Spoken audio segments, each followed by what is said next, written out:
আমার দেশে গাও গানের গান নানান রঙের নানান রঙে ভরে আছে তার প্রাণ। আজকে উপস্থিত শিল্পী মণ্ডলী সবাইকে শহীদ দিবসের অনেক অনেক শুভেচ্ছা। দিনটি আমাদের জন্য যেমন দুঃখের তেমন সুখের। দুঃখের এই জন্য বলবো যে আমরা ভাষা শহীদদের আজকে হারিয়েছি, কিন্তু সুখের এই জন্য যে ওনাদের এই আত্মত্যাগের মাধ্যমে আজকে হয়তো বা আমি মন খুলে বাংলা ভাষায় আমার কথা প্রকাশ করতে পারছি। তো আমাদের এই ভাষা শহীদদের বিবরণ বা তাৎপর্য গুরুত্ব সেগুলো আমাদের ইতিমধ্যে আমাদের স্যার বলে দিয়েছেন। আমি শুধু ছোট্ট একটি গল্প বলতে চাই যে আমরা তো সবাই বাজ পাখি দেখেছি, তাই না? বা শুনেছি যে বাজ পাখি নামে একটা পাখি আছে। তোমরা শুনেছো? আচ্ছা, তো বাজ পাখির একটা ছোট্ট কাহিনী আছে তার জীবনে, যে মা বাজ পাখি সে যখন বাচ্চা জন্ম দেয় তখন ওই বাচ্চার চোখ ফোটে না।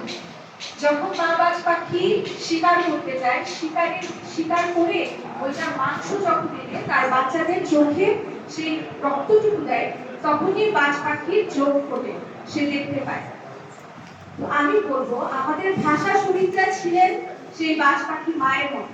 ওনারা যুদ্ধ করে আমাদের জন্য আমাদের ভাষা এনে দিয়েছেন, আমাদের চোখ ফুটিয়ে দিয়েছেন। এখন সেটা তাৎপর্য মর্মার্থ রক্ষা করা সেটা আমাদের দায়িত্ব।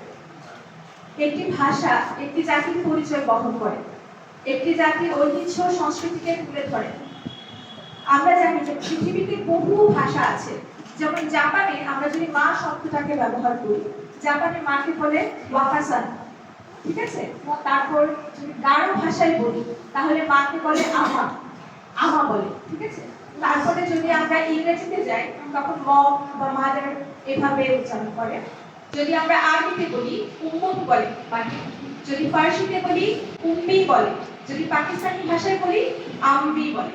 কিন্তু মা ডাকের মধ্যে যে মাধুর্য, যে শ্রুতি মধুরতা, সেটা আমার মনে হয় না অন্য কোথাও আছে। তো সবার কাছে আমার বিনীত অনুরোধ থাকবে, আমরা যারা অভিভাবক আছি এবং যারা শিক্ষক আছি, আমাদের হাত ধরে এই ছোট সোনামণিরা বড় হয়। আমরা যদি ভাষাটাকে আদর করে লালন করে তাদের মধ্যে পৌঁছে দিই, যেমনটা ঠিক আমরা আমাদের পূর্বপুরুষের কাছ থেকে পেয়েছিলাম। ওনারা যখন আমাদেরকে ভাষা শহীদদের কাহিনী শোনাতেন, আমরা তো আর দেখিনি, কিন্তু শুনেই আমাদের গা শিউরে উঠত।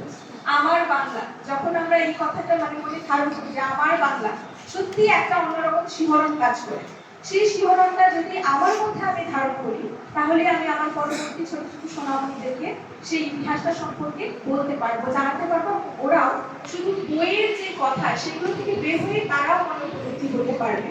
তো সবার কাছে এই আহ্বান ব্যক্ত করেই আমি একটা ছোট্ট গান দিয়ে শেষ করবো। ওরাই আমার মুখের ভাষা কায়দা নিতে চায়, ওরাই আমার মুখের ভাষা কায়দা নিতে চায়। ওরা কথায় কথায়, ওরা কথায় কথায় শিকাল পড়ায় আমার দুটি পায়। ওরা কথায় কথায় শিকাল পড়ায় আমার দুটি হাতে পায়। ওরাই আমার মুখের ভাষা কায়দা নিতে চায়। ধন্যবাদ।